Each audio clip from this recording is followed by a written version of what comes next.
Boa noite a todos que estão participando do primeiro encontro do técnico em agropecuária do IFCE Campus Umirim.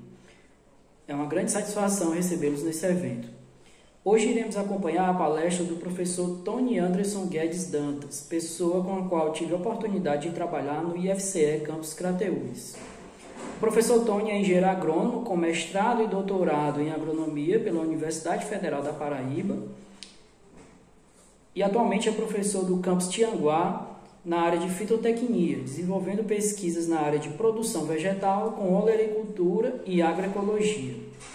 Hoje o professor Tony vai nos prestigiar com a palestra Cultivo de hortaliças em ambiente protegido. Uma excelente apresentação para todos.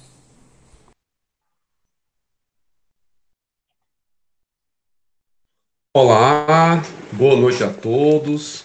Para mim é um grande prazer estar aqui participando aí do primeiro encontro de técnico em agropecuária do Campus Umirim, né?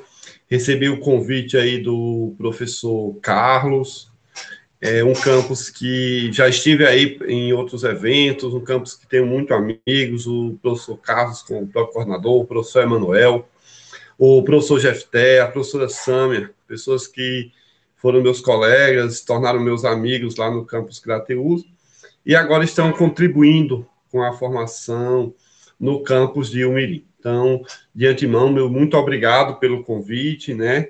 E vamos lá para a nossa palestra. Então, hoje nós vamos falar sobre cultivo de hortaliças em ambiente protegido. Então, cultivo de hortaliças em ambiente protegido, né? Surgiu no Brasil no final da década de 60, então ela é nova aqui no Brasil, mas já faz um tempo que se cultiva em ambientes protegidos na Europa, principalmente eles que têm um inverno mais rigoroso, né? Na década de 90 passou a ser implantada, passou a ser amplamente utilizada. Então, apenas a partir da década de 90 passou a ser amplamente utilizada essa técnica. Nós temos aqui um quadro, né, com os países que mais usam o cultivo protegido, né? O Brasil ele não está entre os países, então nós temos alguns países como a China, né? Um país com a maior população do mundo, também um país com a maior produção de alimentos, e eles têm uma quantidade significativa, né, de hectares, né? São mais de 3 milhões de hectares, isso em 2010. Hoje já deve ter quase duplicado esse valor, eu não achei dados mais atuais. E aí vem a Espanha, né? A Espanha tem uma área agrícola considerável também. Vem a Coreia do Sul, um país pequeno, mas com uma área de cultivo muito grande. O Japão, país também que tem uma área de cultivo. A Turquia e os outros países. Então, nós vemos que o Brasil está aí junto com esses outros países. Ainda temos muito a crescer no cultivo protegido, né?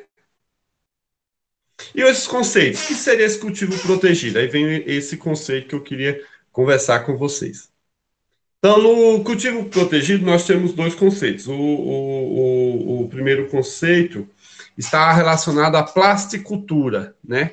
A plasticultura seria a utilização de plásticos na agricultura, objetivando a criação de ambientes melhorados e confortáveis para propício ao desenvolvimento das plantas, né?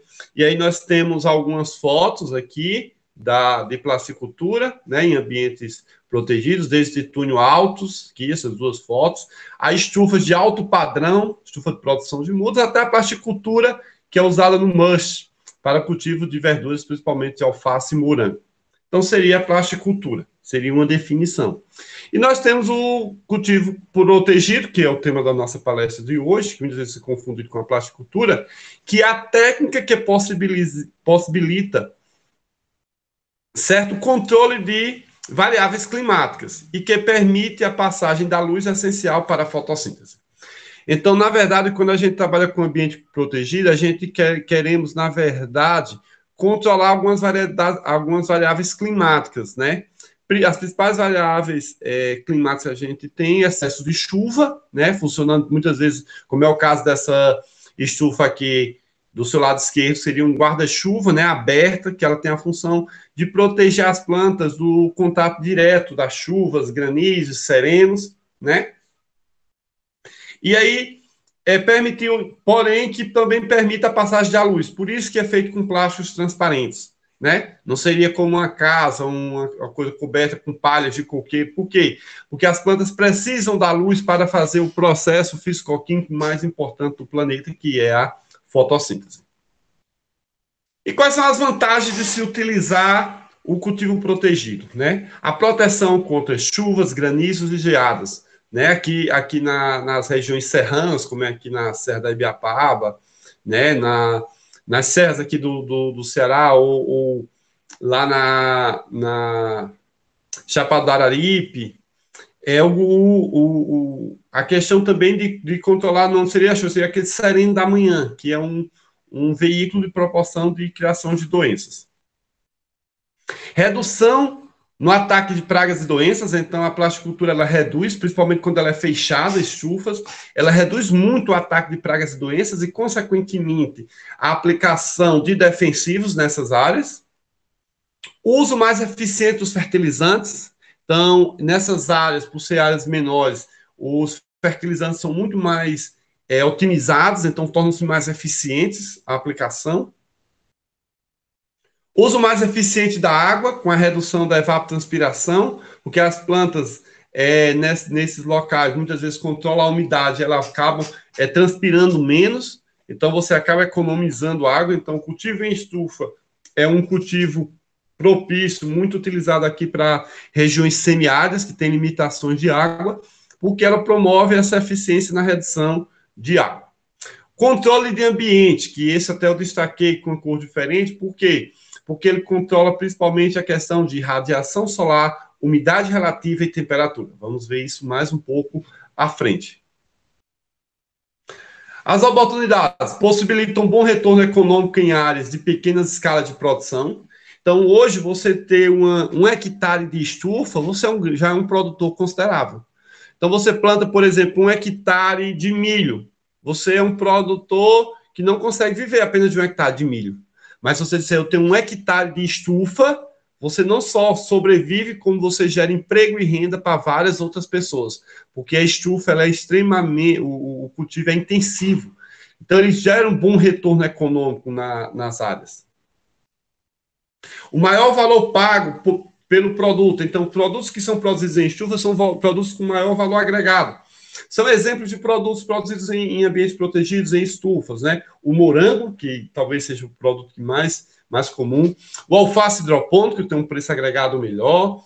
O pimentões coloridos, né? Amarelos, vermelhos. O pepino tipo japonês, que é aquele pepino mais fininho. Então, nós temos produtos que têm um valor melhor pago no mercado.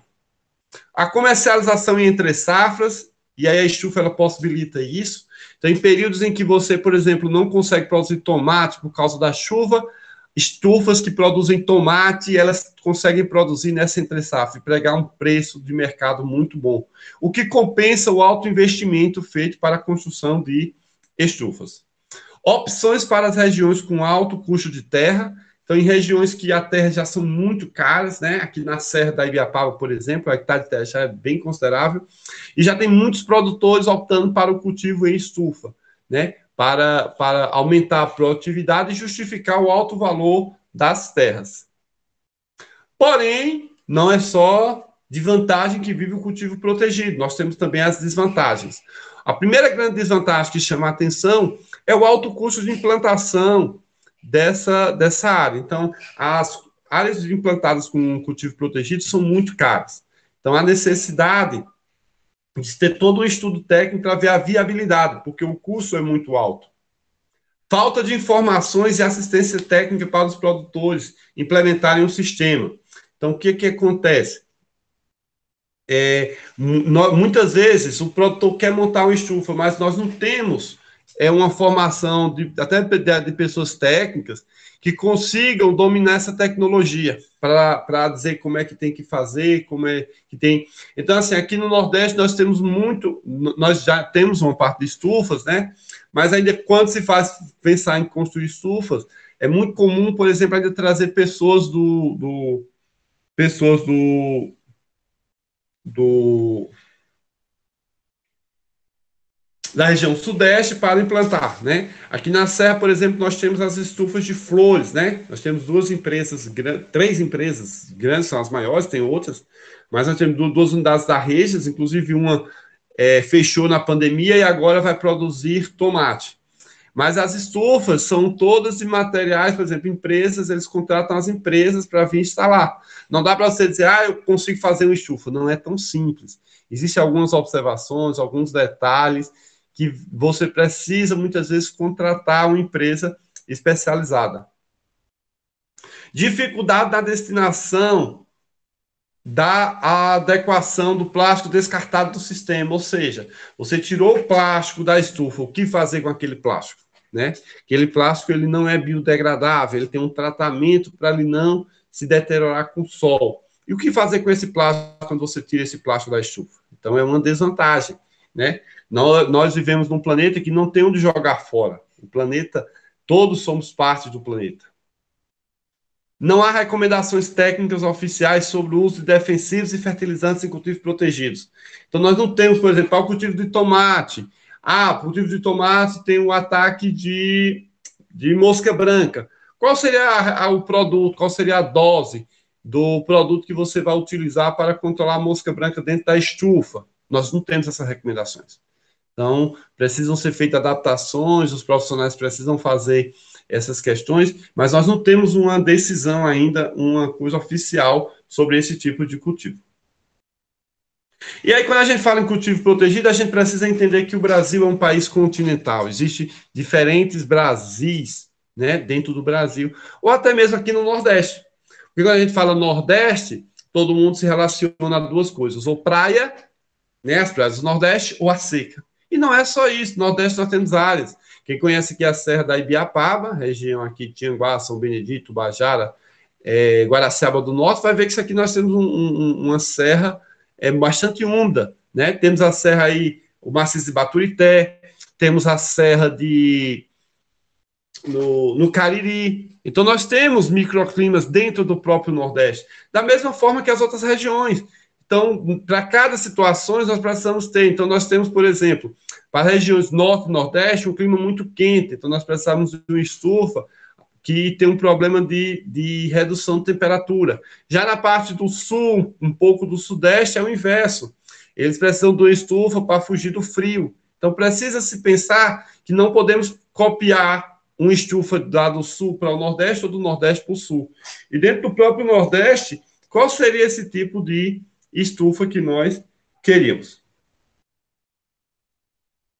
Então, nós temos essas regiões, né? Cada região cultiva espécies diferentes, né? Então, o Nordeste tem suas especificidades, região Sul, Centro-Oeste. Às vezes, se torna inviável o cultivo a céu aberto.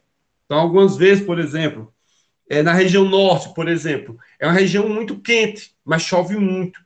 Talvez o cultivo em céu aberto na região Norte não, muitas vezes de tomate, torna-se inviável. Então, talvez uma estufa apenas como guarda-chuva, apenas a proteger da chuva, seja viável.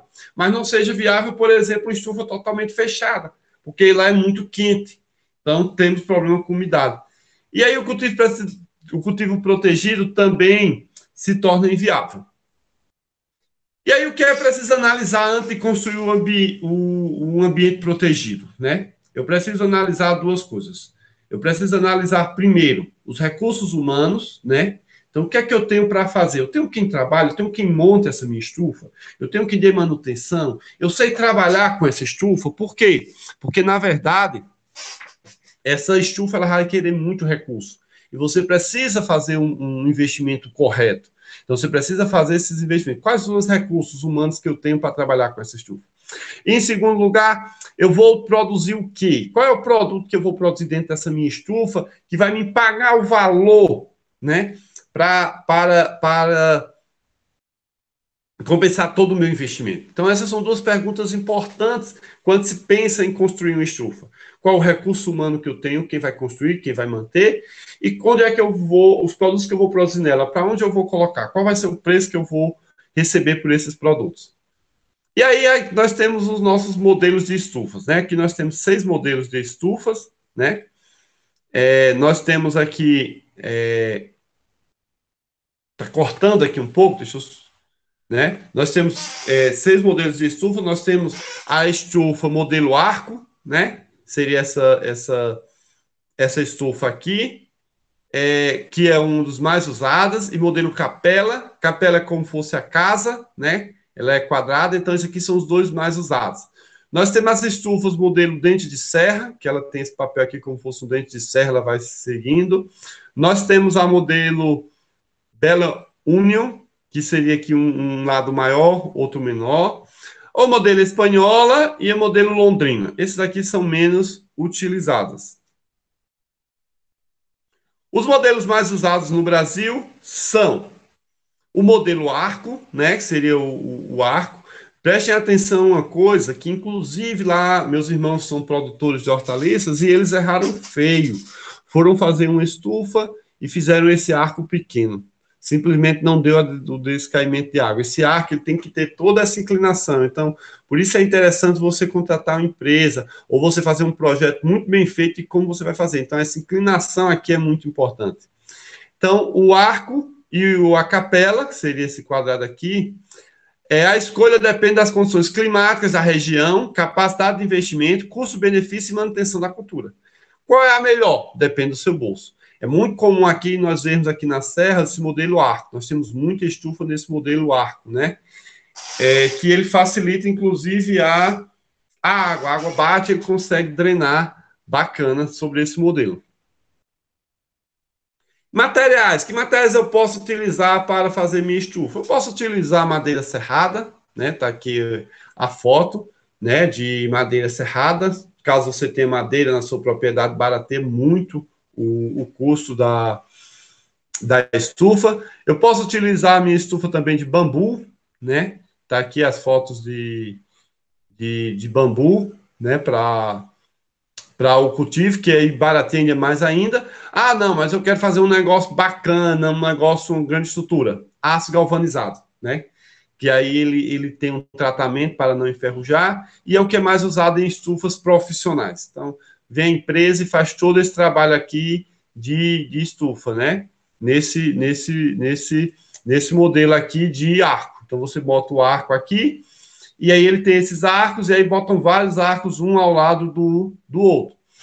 Qual é a desvantagem do modelo arco? A desvantagem desse modelo é a questão de bolsões de ar que se acumulam nessas estufas. Então, muitas vezes é comum se acumular bolsões de ar nessas estufas. Então, nós temos esses bolsões de ar e que esse outro sistema aqui, o capela, nós vamos ver, é muito comum você fazer aqui uma saída de ar. Então, o modelo arco tem esse problema, né? Muitas vezes cria um ambiente muito quente dentro dela.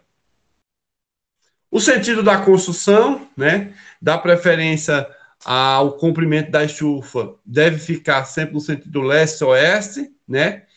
E a direção dos ventos predominantes, reduzir o sombreamento das ripas na estrutura. Então, geralmente se constrói a estufa no comprimento, no sentido que o sol anda, né? Sempre para facilitar a luminosidade, porque, querendo ou não, a luz é um dos fatores mais importantes no desenvolvimento de plantas, né?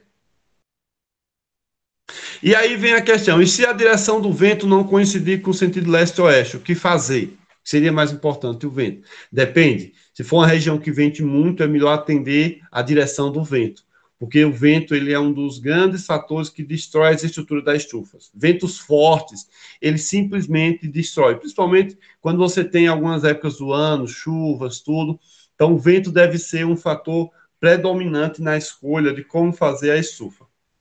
Então, radiação solar, né? A radiação solar dentro da estufa geralmente é de 5 a 35% menor em relação ao meio externo. Então, por mais que o plástico seja transparente, ele segura um pouco da radiação. Então, as plantas, elas acabam recebendo menos luz solar, acabam produzindo, fazendo menos fotossíntese e produzindo menos. Então, nós precisamos ter muito cuidado com que tipo de plástico nós vamos escolher. Outro cuidado importante é com relação à limpeza periódica do plástico na cobertura para evitar estiolamento das plantas. Aqui está o plástico, ó, Com o tempo vem a chuva, acaba acumulando poeira, e aí vai criando lodo, né? Vai criando musgos aqui na cobertura da estufa. E aí é preciso de tempos em tempos você fazer uma lavagem disso aqui. Essa lavagem já se tornou muito fácil, com aquela máquina de pressão de lava-jato, tornou-se um processo muito simples. Principalmente porque você não precisa usar escova, nada, e ela tem um poder de limpeza. Então, essa sujeira ela é por cima, então é sempre necessário fazer para quê? Para que ele não impeça a entrada de luz, que o próprio plástico já impede, né, a entrada de luz. Então, nós precisamos ter esse cuidado.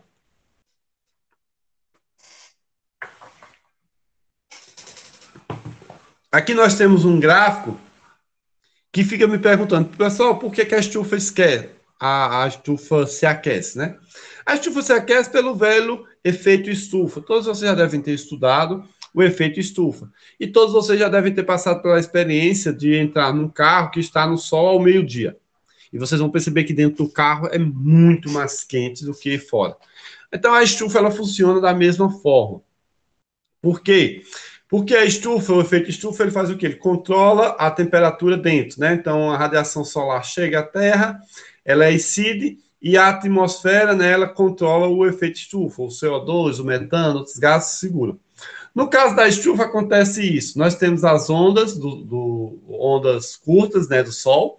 Essas ondas curtas, elas simplesmente atravessam o plástico, né, da estufa, chegam nos materiais e são refletidos, né? Então ela aquece o chão e reflete. Só que quando ela reflete em ondas longas, né? Que essa é a diferença. Ondas longas, elas têm dificuldade de saírem da estufa. E aí essa temperatura bate e começa a esquentar, ou seja, você tem uma quantidade de ondas dentro da estufa maior do que a parte externa. Por quê? Porque as ondas curtas entram na estufa, mas as ondas longas não conseguem sair. E aí faz com que essas estufas esquentem. Em regiões que já são quentes, por exemplo, nesse período agora, vocês devem estar sentindo uma temperatura mais alta, você tem que ter estratégias para fazer o quê? Baixar a temperatura dentro da estufa.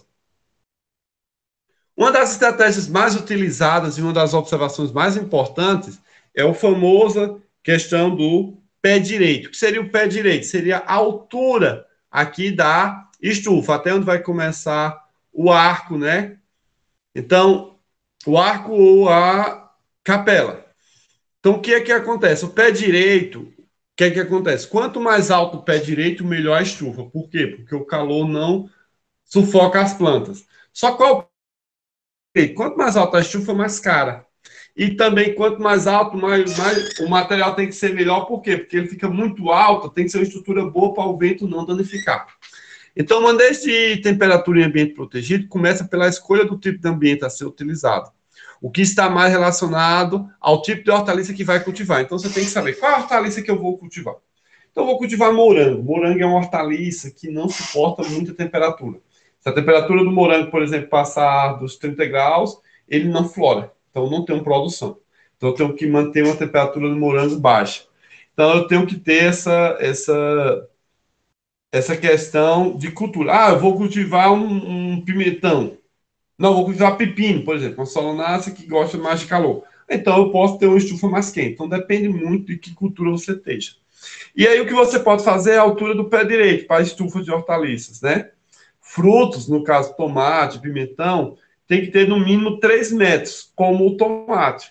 Professor, se eu fizer uma estufa com 2 metros, vai ficar muito quente. E essa temperatura vai fazer o quê? Vai fazer com que a planta aborte as flores e os frutos. E aí não consigam produzir, né?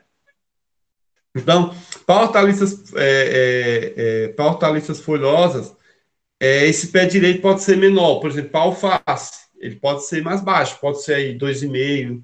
Eu já, quando visitei estufa, com 2 metros de pé direito, eles conseguem produzir. Só que aí no período quente do ano, eles têm grande dificuldade. Por quê? Porque as plantas começam a sentir a temperatura.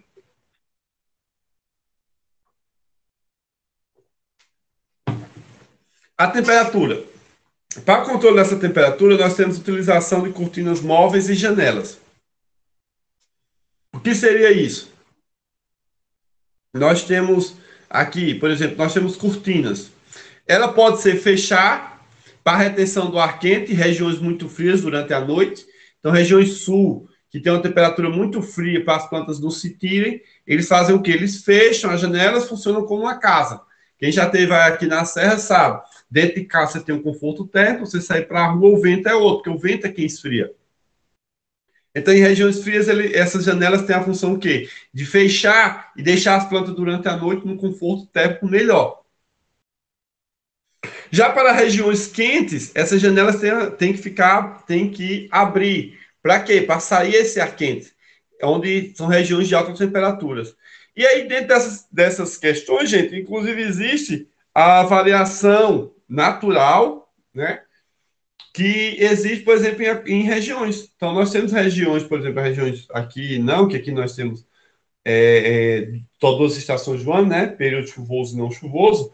Mas, por exemplo, as regiões sudeste, sul, que tem as 4 estações do ano, no período do verão lá, chega a ser muito quente, né? Verão, outono, desse período agora, outono muito quente. Então, tem muito essa questão das janelas ser fundamentais. Então, elas controlam a temperatura para sempre deixar a planta de forma mais confortável. Utilização de cortinas móveis e janela, né? Muito comum aqui em estufas, essas cortinas aqui. E aí, dependendo da época do ano, você fecha ou abre. Período quente agora, agosto, setembro, outubro. Então, elas são abertas para ventilar a estufa. Períodos mais frios, março, abril, essas cortinas são fechadas para que as plantas não sintam tanto frio e não venham a reduzir a produção. Então, nós temos como controlar esses fatores. Para a redução de temperatura, nós temos a tela iluminada, né, de 40% a 50%. Ela geralmente é instalada na altura do pé direito, tá aqui a foto, ó. Ela é instalada aqui na altura do pé direito, e ela simplesmente, boa parte da radiação, ela reflete. Então, ela não deixa a radiação passar, então ela não deixa a temperatura passar. Proporciona uma redução de temperatura sem influenciar demasiadamente na luminosidade, ou seja, ela passa a luz para a fotossíntese, mas não passa o calor. Então, ela tem um papel interessante.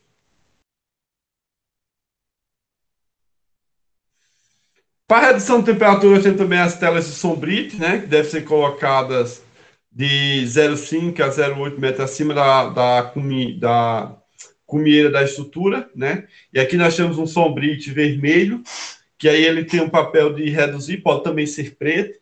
Essa cor varia muito de cultura, de espécies, né? Tem plantas que tem a questão da absorção de luz mais uma, mais outra, então tem essa questão. Mas esse uso de sombrite, ele ajuda muito na questão da temperatura.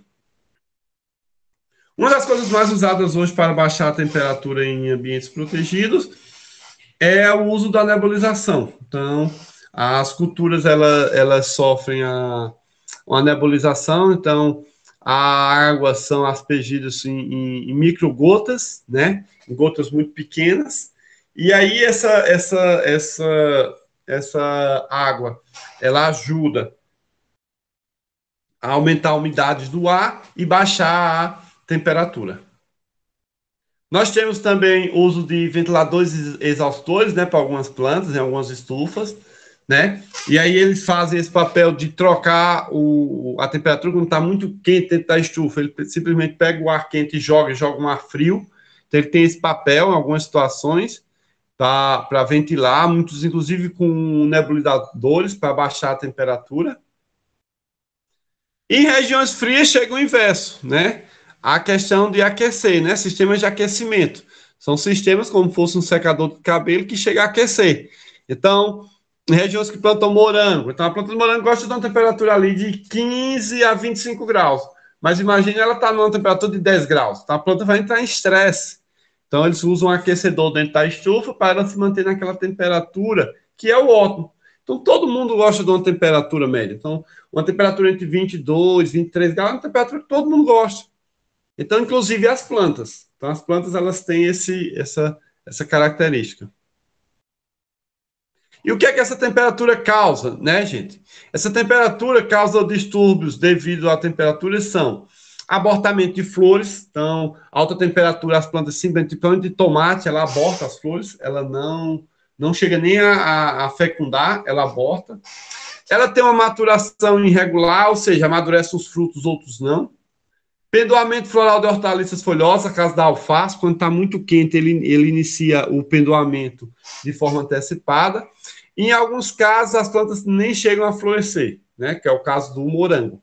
Temperaturas altas, acima de 30 graus, o morango não flora, só vegeta. Então, tu tem um pé de morango que não vai produzir morango, ou seja, tu vai ter prejuízo. Tu está alimentando ele, cuidando dele, tendo células culturais e ele não consegue produzir. Outro fator importante é com relação à umidade relativa do ar. É necessário para controlar e ver como é que está essa umidade, é necessária a instalação de higrômetros ou termohigrômetros, né? Na uma altura cujas leituras devem ser registradas diariamente ao meio-dia. Então, todo dia ao meio-dia você vê como é que está a umidade, né, a temperatura. Eles devem ser sempre instalados a 1,5 m de altura no centro da estufa. Abrigado à insolação direta, não pode ter o sol direto. E eles conseguem dizer como é que está a umidade. Essa umidade, ela é muito importante. Então, umidade relativa dentro da estufa e temperatura são os dois fatores mais... E luz, né? São os 3 fatores que mais influenciam no desenvolvimento das plantas. Então, as plantas precisam ter luz suficiente, ter uma temperatura confortável e uma umidade relativa satisfatória. Umidade relativa do ar, temos que ter alguns cuidados, né? Para aplicação de defensivos e fitorreguladores, né? Não deve aplicar quando a umidade está abaixo de 55%, pois sua eficiência pode ser reduzida. Então, aplicar um produto com menos de 55% de umidade, a eficiência do produto cai drasticamente, né?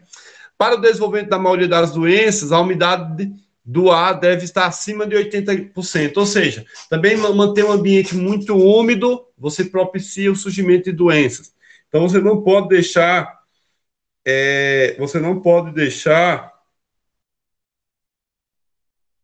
as doenças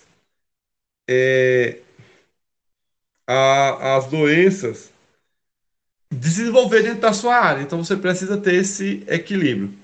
A umidade do ar também pode influenciar o aparecimento de desordens fisiológicas, como deficiência de cálcio em folhas jovens e em expansão. Então, em algumas situações, a deficiência de cálcio pode estar relacionada à umidade relativa do ar.